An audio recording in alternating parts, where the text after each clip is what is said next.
shoot over top and score every time if it's a one-on-one situation. Yeah, I'm Kevin Durant. You know who I am. Y'all know who I am. You heard the man. He's Kevin Durant, and he saved the day for Team USA. Again, we will break it down. And Julius Randle back with the Bockers and got paid. How's the Knicks season outlook now? Which team's offseason has been the most confusing so far? Our experts weigh in. So grab a friend, even if you were enemies once.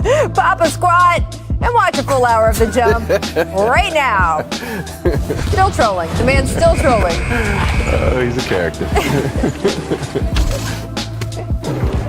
Oh, yes. Welcome to The Jump. I'm Rachel Nichols alongside ESPN NBA insider, the host of The Low Post, Zach Lowe, and the man in the middle, the man with 7 rings, NBA champion, Robert Horry. We're going to start with the Olympics as Team USA rallied from an early 15-point deficit to the Australians behind 23 from U.S. all-time leading scorer Kevin Durant, 20 from Devin Booker. The U.S. found their groove late in the second quarter, going on a 22-0 run, outscored the Australians by 22 in the third quarter alone. So, Robert, what was the most impressive aspect for you of the U.S. rally against Australia? I think it had to be that third quarter because they come out, you get punched in the mouth to start the game off. Then the third quarter, you're like, oh, man, Australia's for real. They got NBA players over there. They got stars over there. We need to come out. And I think they came out in that third quarter like most true good NBA teams do, and they punched them in the mouth and say, yo, we are the USA. We are the team that's going to win gold, so this is what we're going to do. Kevin Durant, take over. Drew Holiday played some good defense, and that's what the U.S. did. I think it took them a while to learn who's the top dog on this team because when you get this much talent together, it's hard to say, I'm going to take a back seat. And I think now they're realizing, that guy with number 7 on his back, he's pretty damn good. He's Kevin Durant. Imagine how awesome you have to be at anything to say, do you know who I am? Like, there's like 20 people in the world who can say, do you know who I am? And it's not ridiculous. And he's one of them. Just where would we be without him? Right. He's the best player in the tournament. Yeah, absolutely. And I am impressed, though, when you mentioned Drew Holiday, right? Devin Booker. You've got guys who played so well despite no break from the finals. I mean, Drew Holiday, where is this energy coming from? But the tenacity on defense was exceptional, and Book was Book. Yeah, these guys flew right from the finals to Tokyo. I don't know how many hours it is changed. It's a lot of hours and just suit up, play after a grueling NBA finals. It's super impressive. That's a real commitment. Right? I mean, that's not bogus. That's a real commitment. They're playing really well. Drew Holiday's been amazing on both ends of the floor, and Devin Booker is just ready for all of it. He's proven in the last 3 or 4 months, whatever you throw at him, he is ready for it. He's a bona fide superstar. We know we always wanted to compare him to the legend Kobe Bryant, but Booker's he's writing his book.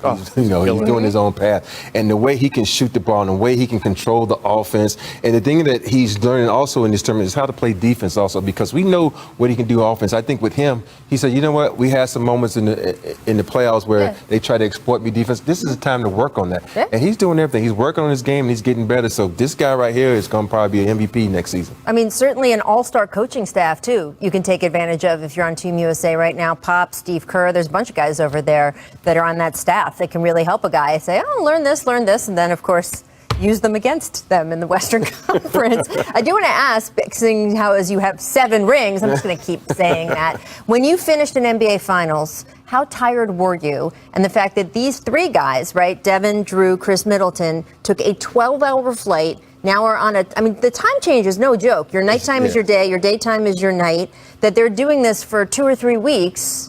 It's hard because you got to think about it. Last season was an unprecedented season because they played every other day. Right. Then you go into the playoffs, and now you got the Summer League game with the USA. And then you think about it. Once they come back, they got 2 or 3 weeks off before they start their regular season. So for me, I knew when the season ended, my body needed rest. I would take a month and a half off. I mean, not even touch a ball, not do anything. But these guys jump right into another league, another sport, another championship series. So it's hard, man, and it's going to be tiring and grueling. So I just hope that they find the proper way during next season to get the amount of rest, because they're going to need it, because if they want to fight for another championship, they're going to need those guys that are playing for USA. I'm tired after the NBA Finals. Right. And the only exercise I do is getting on the elliptical like an old man in the hotel. And I get jet lagged. I get jet lagged flying out to LA. Right. That's a real thing. So yes, so it is a thing, and I am curious about repercussions back on their regular teams as we go. I had a conversation with Tony Parker and Manu Ginobili one year. I said, "Yo, the most important thing is us right now winning the championship." And they didn't play for their team the next year, and we won the championship in 2007 because those guys were fresh. That is really, really interesting. We will see. The other semi last night came down to the wire, but Nicolas Batum's game-sealing block gave France the 1-point win over Slovenia. Despite Luka having the third triple-double in Olympic history, Slovenia will play Australia for the bronze. Now the U.S. will get a chance to redeem their loss to France in the group stage with the gold on the line Saturday morning. So that's pretty awesome. Woj reported. We are Jalen and Jacoby. What exactly is it that we do? We get the people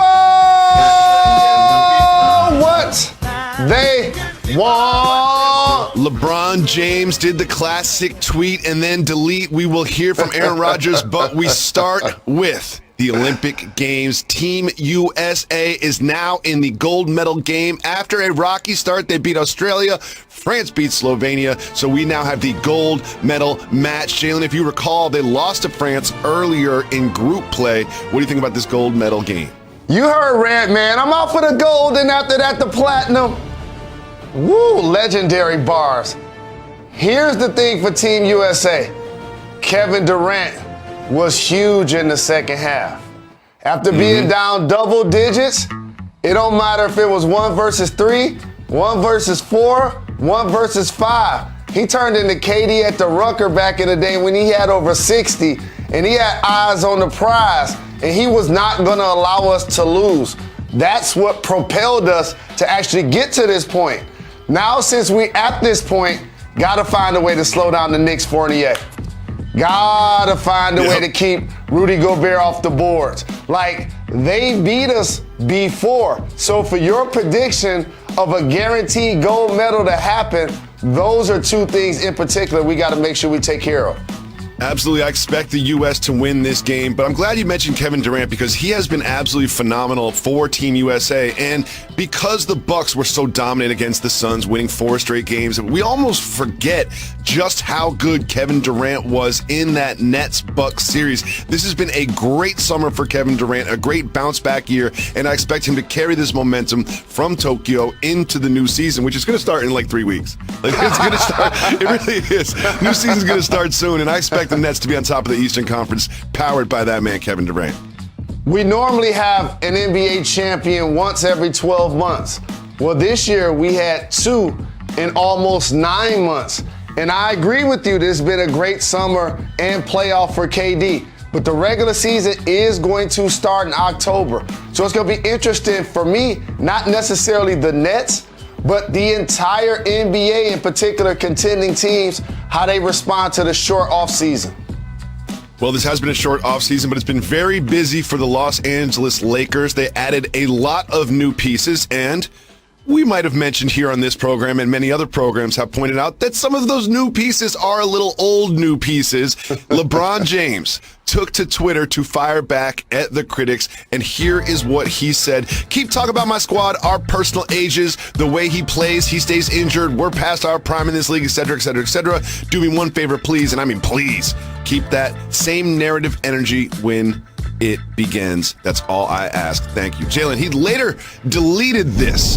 Why do you think he went with the tweet and delete? LeBron, you know how much I love him. Here's the deal, David Jacoby. So put that tweet back up there if it's okay. So are we allowed to acknowledge that the Lakers have the oldest team on paper in the history of the league? Are we allowed to actually just say that? Is that okay? Are we allowed to point out a fact that Anthony Davis and or LeBron James, likely due to injury or load management, won't play 82 games this year? Is that okay? And last but certainly not least, I'm glad he didn't use the term hating, but that's what is construed by so many people. And you've heard me say this for a decade. This generation uses the term hating incorrectly. Okay, just because I may disagree with you or have a differing opinion than yours, it does not mean that I'm hating. And also, is LeBron playing victim? Hold on. So let me get this right. The favorite, LeBron James, who went to Miami, played with Bosh and Wade, went to Cleveland, played with Kyrie and Love, came to LA and played with AD, and now remade his roster to where he got an MVP like Russ and a scorer Hall of Famer like Melo. So the Lakers, the underdog? Yeah, that's what he's doing. Is that what we doing here, Jacoby? He's now saying, look at us, we're the underdogs. People are doubting us. Like, no one's doubting you, LeBron. Matter of fact, if you look at the Las Vegas odds for who's going to win the championship, the Lakers are right up there with the Nets. They are not underdogs. They are favorites. They are favorites. They're the favorites to come out of the West. They've got Hall of Famers up and down the roster. They've got shooting. They've got defense. They've got a player at every position. Like, no one is doubting you, LeBron James. You are not the underdogs. It's actually the exact opposite of that. But I love the way he does this. He really does control the narrative, and he even used the word narrative in his tweet that he was controlling as well. Oh, I love this Lakers team so much. I do have them coming out of the Western Conference. I'm not doubting you, LeBron. You are the favorite to win the conference. No one is doubting you.